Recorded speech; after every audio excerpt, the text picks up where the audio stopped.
Friends, welcome back to our channel ഐഷൂസ് വ്ളോഗിലൂടെ എല്ലാ മക്കൾക്കും സ്വാഗതം. അപ്പോൾ ഞാൻ ഇന്ന് പറയാൻ പോകുന്ന ഒരു കിടുക്കാച്ചി കഥയാണ്. തീർച്ചയായിട്ടും മുഴുവനായിട്ട് കാണാൻ ശ്രമിക്കുക. അതിനു മുമ്പ് ഞാൻ നിങ്ങളൊരു കാര്യം ചെയ്യുന്നത് എന്താണെന്ന് വെച്ചാൽ,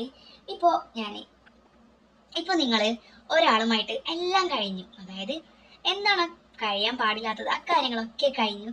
ഒരു 2-3 ദിവസം കഴിഞ്ഞ് നമ്മൾ അയാളെ വീണ്ടും കാണുമ്പോൾ നിങ്ങൾ ആ അവസ്ഥ ഒന്ന് ആലോചിച്ചൊക്കെ അന്ന് രാത്രി നടന്നതും ഒക്കെ തന്നെ നമ്മൾ ചിന്തിച്ചുകൊണ്ട് നമുക്കൊരു നാണക്കേട് വരും.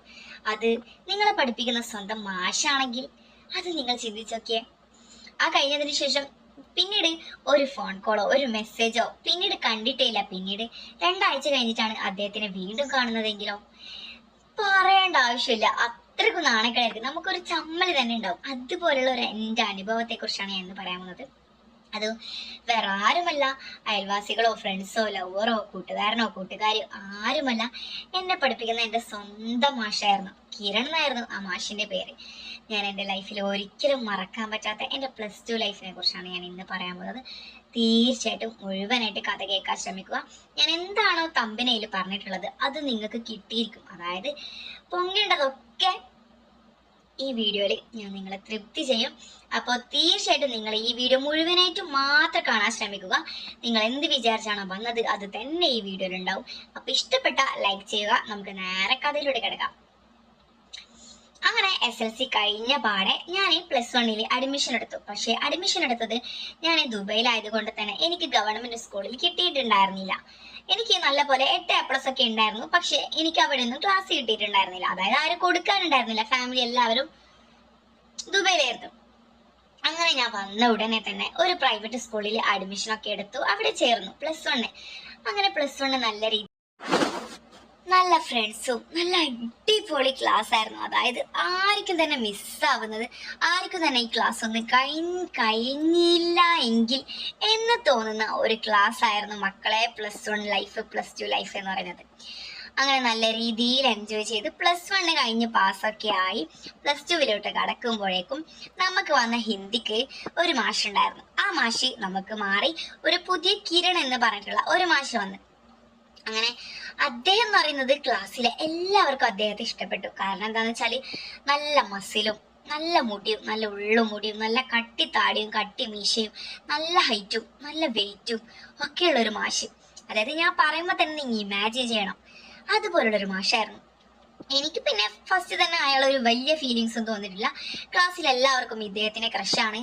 അതായത് പൊട്ടിത്തെറിച്ച പെമ്പുള്ള പോലും, അതായത് എല്ലാ ക്ലാസ്സും കട്ടാക്കുന്ന പെമ്പുള്ള പോലും കറക്റ്റ് ഇയാളെ ക്ലാസ് ആകുമ്പോൾ വന്ന് ക്ലാസ് കേൾക്കും. അമ്മാതിരി താല്പര്യമായിരുന്നു ഇയാളോട് എല്ലാവർക്കും.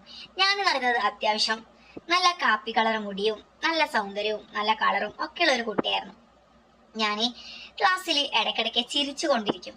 അങ്ങനെ പെട്ടെന്ന് ഈ കിരൺ സാറ് വന്ന ഉടനെ തന്നെ എൻ്റെ പേരായിരുന്നു വിളിച്ചത്. എൻ്റെ പേര് ശ്രുതി എന്നായിരുന്നു. മാഷി വന്നപാടെ ശ്രുതി എന്ന് വിളിക്കാൻ തുടങ്ങി. അപ്പൊ തന്നെ എനിക്ക് എന്തൊക്കെയോ പോലെ, എന്താണ് ഇയാള് ബോർഡിലൊക്കെ എന്തെങ്കിലും എക്സാമ്പിൾ എഴുതുമ്പോൾ ശ്രുതി എന്നായിരുന്നു എഴുതാറുള്ളത്.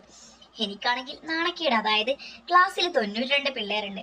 അവരെല്ലാവരും മുമ്പ് നിന്ന് എന്നെ മാത്രം വിളിക്കുമ്പോൾ എല്ലാവരും എന്നോട് പറയും, അതായത് മാഷിന്റെ പീരീഡ് തുടങ്ങുന്നതിന്റെ 2 മിനിറ്റ് മുമ്പ് എല്ലാവരും പറയും, ശ്രുതിയുടെ കിരണ പീരീഡാണ്, ശ്രുതിയുടെ കിരണിന്റെ പീരീഡാണ് എന്നൊക്കെ പറയും. എനിക്കിതൊക്കെ ഭയങ്കര നാണക്കേടായിരുന്നു. കാരണം എനിക്ക് ആദ്യമൊക്കെ ഇതൊക്കെ ഒരു ഇറിറ്റേഷൻ ആയിരുന്നു. കാരണം ഇദ്ദേഹം എന്തിനാണ് എൻ്റെ പേര് മാത്രം വിളിക്കുന്നത്?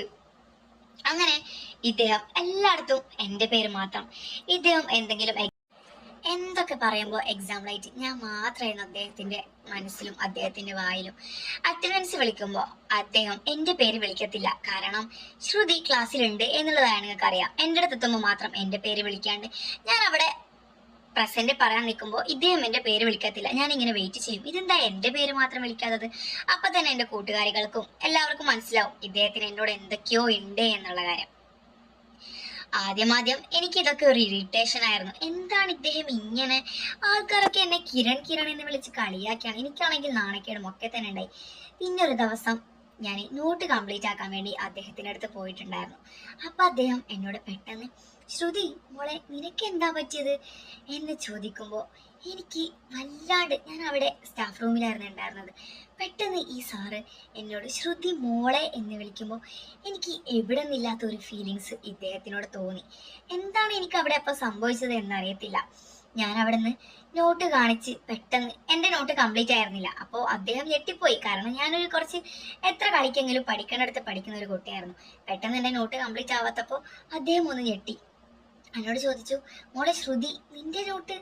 അപ്പോൾ എനിക്ക് അദ്ദേഹത്തിന് എന്താണോ എന്നോടുണ്ടായ അതുപോലുള്ള ഒരു ഫീലിങ്സ് എനിക്ക് അദ്ദേഹത്തോട് അന്ന് മുതലായിരുന്നു വരാൻ തുടങ്ങി. ഞാൻ അന്ന് സ്റ്റാഫ് റൂമിൽ പോയി അദ്ദേഹം എൻ്റെ മോളെ എന്നൊരു സ്നേഹത്തോടെയും ഒരു കരുതലോടെയും എന്നോട് നിനക്ക് എന്താ പറ്റിയേ എന്നൊക്കെ ചോദിക്കുമ്പോൾ ഞാൻ അതിൽ ശരിക്കും പറഞ്ഞാൽ വീണുപോയി. എന്താണ് എനിക്ക് അപ്പോൾ സംഭവിച്ചതെന്നറിയില്ല. അന്ന് മുതൽ ഓരോ ദിവസവും എല്ലാവരെ പോലെ കിരണിൻ്റെ ക്ലാസ്സിൽ ഞാനും ഡെയിലി പോവാൻ തുടങ്ങി. എനിക്കും ഇദ്ദേഹത്തെ ഒരുപാട് ഇഷ്ടമായി. ഓരോ പെൺകുട്ടികൾ അദ്ദേഹത്തെ നോക്കുമ്പോഴും അദ്ദേഹം വേറെ പെണ്ണിനെ വിളിക്കുമ്പോഴൊക്കെ എൻ്റെ മുഖമൊക്കെ മാറാൻ തുടങ്ങി. അതൊക്കെ കിരണ് എന്നെ നോക്കി, കിരണ് സാറായിരുന്നു പക്ഷെ എനിക്ക് കിരണാണ്, എന്നെ നോക്കി അദ്ദേഹത്തിന് മനസ്സിലായി. അതായത് എനിക്ക് ദേഷ്യം വരുന്നുണ്ട്, വേറൊരാളെ പേര് വിളിക്കുമ്പോൾ എനിക്ക് പൊള്ളുന്നുണ്ട് എന്നൊക്കെ എനിക്ക് മനസ്സിലായി. ഇതെന്നോട് കിരൺ പറഞ്ഞു. അങ്ങനെ എന്നോട് ക്ലാസ്സിൽ ആയിരിക്കോ ശത്രുത ഉണ്ടായി. പെട്ടെന്ന് ഒരു ദിവസം എൻ്റെ നോട്ട് കാണാതായി. ആ നോട്ട് എന്ന് പറയുന്നത് 98 പേജായിരുന്നു ഇതുവരെ എഴുതിയിട്ടുണ്ടായിരുന്നത്. ആ നോട്ട് കാണാതായപ്പോൾ എനിക്ക് വല്ലാതെ സങ്കടമായി. എല്ലാ ടീച്ചേഴ്സും പറയുന്നത് അഥവാ നോട്ട് കാണാതായെങ്കിൽ ഒന്നുകൂടെ എഴുതണം, കാരണം അതൊരിക്കലും അവരുടെ തെറ്റല്ല, അത് നമ്മുടെ തെറ്റാണ്, അതുകൊണ്ട് ആ നോട്ട് എന്തായാലും എഴുതണം. അപ്പത്തെ എനിക്ക് മനസ്സിലായി എന്താണെന്ന് വെച്ചാൽ എൻ്റെ ക്ലാസ്സിൽ ആരോ എടുത്തതാണ്. കാരണം തലേന്ന് എന്നോട് ആരോ നോട്ട് എഴുതാൻ തരുമോ എന്ന് ചോദിച്ചിട്ടുണ്ടായിരുന്നു. ഞാൻ ആ ഒരു പെണ്ണിന് നോട്ട് കൊടുത്തു. പിന്നെയായിരുന്നു എൻ്റെ നോട്ട് കാണാതെ. അങ്ങനെ ഞാൻ വീണ്ടും വേഗം തന്നെ എൻ്റെ കിരൺ സാറിൻ്റെ അടുത്തിട്ട് പോയി. സാറിനോട് പറഞ്ഞു, സർ എൻ്റെ നോട്ട് കാണുന്നില്ല, ഞാൻ എന്ത് ചെയ്യണം, ആദ്യം ഒന്നുകൂടെ എഴുതണോ എന്ന് ചോദിച്ചു. അപ്പൊ സാർ പറഞ്ഞു, നീ ആരോട് പറയണ്ട, നീ എഴുതണ്ട, ഞാൻ നിനക്ക് ഇതുവരെ ചാപ്റ്ററിന്റെ മാർക്ക് ഞാൻ നിനക്ക് തരാം, ബാക്കിയുള്ള ചാപ്റ്റർ നീ ഒരു പുതിയ ബുക്ക് വാങ്ങി അതിലോട്ട് എഴുതാൻ തുടങ്ങിക്കോ, ഇനി കഴിഞ്ഞതൊന്നും നീ എഴുതണ്ട. എന്നിട്ട് എന്നോട് ചോദിച്ചു, നീ എനിക്ക് നോട്ട് കാണിച്ചായിരുന്നോ? ഞാൻ പറഞ്ഞില്ല, നോട്ട് കാണിച്ചില്ല. ഓ അത് പ്രശ്നമില്ല, നീ എഴുതണ്ട, ഞാൻ നിനക്ക് മാർക്ക് തരാം എന്ന് എന്നോട് അദ്ദേഹം പറഞ്ഞു. അങ്ങനെ അദ്ദേഹം എനിക്ക് പെട്ടെന്നൊരു രാത്രി ഞാൻ കിടക്കുന്ന ടൈമിൽ എനിക്കൊരു മെസ്സേജ് വരികയാണ്. ഞാൻ ആരോ സേവ് അല്ലാത്ത നമ്പറുണ്ട്, ആരെങ്കിലും അത്യാവശ്യത്തിന് മെസ്സേജ് അയച്ചതാണെന്ന് വിചാരിച്ച് ഞാൻ റിപ്ലൈ കൊടുത്തു. അപ്പോഴായിരുന്നു മനസ്സിലായി ഇത് കിരണാണെന്ന്. അങ്ങനെ കിരൺ സാർ എന്നോട് വീണ്ടും വാട്സപ്പിൽ എനിക്ക് മെസ്സേജ് അയക്കുകയാണ്, ഞാൻ നിനക്ക് നോട്ട് ശരിയിട്ട് തരാം, നോട്ടിന്റെ മാർക്ക് തരാം എന്ന് പറഞ്ഞത് നീ നിന്റെ സുഹൃത്തിനോട് പോലും പറയരുത് എന്ന് പറഞ്ഞിട്ടുള്ള മെസ്സേജ് ആയിരുന്നു. അപ്പൊ തന്നെ ഞാൻ പറഞ്ഞു, ഇല്ല, ഇത് എന്നോട് ഓഫീസിൽ പറഞ്ഞ കാര്യമാണ്, പിന്നെ ഇദ്ദേഹത്തിന് വീണ്ടും പറയേണ്ട ഒരു ആവശ്യമില്ല. അപ്പൊ തന്നെ ഞാൻ അവിടെ നിന്ന് എനിക്ക് നാണക്കേടായി. ഞാനാണെങ്കിൽ ചിരിച്ചോണ്ട് ഈ കിരണിന്റെ ഓരോ കാര്യം എന്നൊക്കെ പറയുകയാണ്. അങ്ങനെ ഞാനും കിരണും നല്ല രീതിയിൽ ഓരോ രാത്രികളും മെസ്സേജ് അയക്കാൻ തുടങ്ങി. അങ്ങനെ ഓരോ ദിവസവും സ്റ്റാഫ് റൂമിലേക്ക് ഞാൻ സുഹൃത്തിനെ കൂട്ടി പോകുന്നത്. അങ്ങനെ സ്റ്റാഫ് റൂമിലോട്ട് പോക്കുവരവൊക്കെ ഞാൻ ഒറ്റക്കായി. ശനിയാഴ്ച സ്പെഷ്യൽ ക്ലാസ് ഉണ്ട് എന്ന് പറഞ്ഞ് ഞാൻ കിരണിന്റെ ക്ലാസ്സിലോട്ട് മാത്രമായിട്ട് ഞാൻ എൻ്റെ വീട്ടിൽ നിന്ന് ഇറങ്ങി. ഞാനും കിരണും മാത്രം ട്യൂഷന്. എല്ലാ ടീച്ചേഴ്സിനോടും പറഞ്ഞത് ട്യൂഷൻ എന്നായിരുന്നു. ആദ്യം ഞാൻ എൻ്റെ സുഹൃത്തിനെ കൂട്ടിയായിരുന്നു പോവാറുണ്ടായിരുന്നത്. പിന്നീട് അത് ഒറ്റക്കായി. അങ്ങനെ ഒരു ദിവസം നാളെ ക്ലാസ്സെങ്കിൽ എനിക്ക് തലേന്ന് രാത്രി കിരൺ എനിക്ക് മെസ്സേജ് അയക്കുകയാണ്. അതായത് എനിക്കൊരു കാര്യം ചോദിക്കാനുണ്ട്. അങ്ങനെ എന്നോട് പറയുകയാണ്, എനിക്ക് നിന്നെ നല്ലോണം ഇഷ്ടപ്പെട്ടു. അദ്ദേഹം എല്ലാം എന്നോട് പച്ചയ്ക്ക് പറഞ്ഞു. അതായത് അദ്ദേഹത്തിന് ഒരാഗ്രഹം ഉണ്ടായിരുന്നു, അദ്ദേഹം ഇതുവരെ കല്യാണം കഴിഞ്ഞില്ല, അതുകൊണ്ട് അദ്ദേഹത്തിന്റെ ആ ആഗ്രഹം ഞാൻ സാധിച്ചു കൊടുക്കണം. എങ്ങനെയാണെന്ന് വെച്ചാൽ ശനിയാഴ്ച സ്പെഷ്യൽ ക്ലാസ്സിന് സ്കൂളിൽ വരുന്നത് പകരം നമുക്ക് വേറെ എവിടെയെങ്കിലും പോയി അവിടെ റൂം എടുത്ത് എനിക്ക് വേണ്ടത് നീ ചെയ്തു തരണം എന്നൊക്കെ പറയുമ്പോൾ എനിക്കാണെങ്കിൽ ഒരു ആകാംക്ഷയായി. എനിക്കും ഇതിനെക്കുറിച്ച് അറിയണം എന്നൊരാഗ്രഹം ഉണ്ടായിരുന്നു, കാരണം ഇതിന്റെ ഫീലിങ്സും ഒക്കെ തന്നെ അറിയണം. അങ്ങനെ അന്ന് രാവിലെ നമ്മൾ രണ്ടുപേരും വേറെ എവിടേക്കോ പോയി. അദ്ദേഹത്തിന് വേണ്ടത് ഞാൻ കൊടുത്തു. എനിക്ക് അതിന്റെ ഫീലിങ്സും ഒക്കെ തന്നെ അറിഞ്ഞു. അന്ന് ആ റൂമിൽ ഒരു സ്വർഗം തന്നെയായിരുന്നു നടന്നിട്ടുണ്ടായിരുന്നത്. അപ്പൊ ഇതുപോലുള്ള കഥകൾ പച്ചക്ക് കേൾക്കാൻ ആഗ്രഹമുള്ള തീർച്ചയായിട്ടും ആ വാട്സപ്പിൽ എനിക്ക് മെസ്സേജ് അയക്കുക. അതിൽ 500 രൂപ നിങ്ങൾ പേ ചെയ്താൽ, പൈസ അയച്ചു കഴിഞ്ഞാൽ ഞാനൊരു ഗ്രൂപ്പിൽ ആഡ് ചെയ്യുന്നതായിരിക്കും. ആ ഗ്രൂപ്പിൽ ജോയിൻ ചെയ്താൽ നിങ്ങൾക്ക് അടിപൊളിയായിട്ട് ഉറങ്ങാം, നല്ല സുഖത്തിൽ ഉറങ്ങാം. നമുക്ക് യൂട്യൂബിലെല്ലാം പച്ചക്ക് പറയാൻ പറ്റൂല, അതിന് വേണ്ടിയിട്ടാണ് ഞാൻ വാട്സപ്പിൽ മെസ്സേജ് അയക്കാൻ പറയുന്നത്. അതിൽ 500 രൂപ പേ ചെയ്താൽ നിങ്ങൾ ഉടനെ ഞാൻ സ്വർഗത്തിലെത്തിക്കും.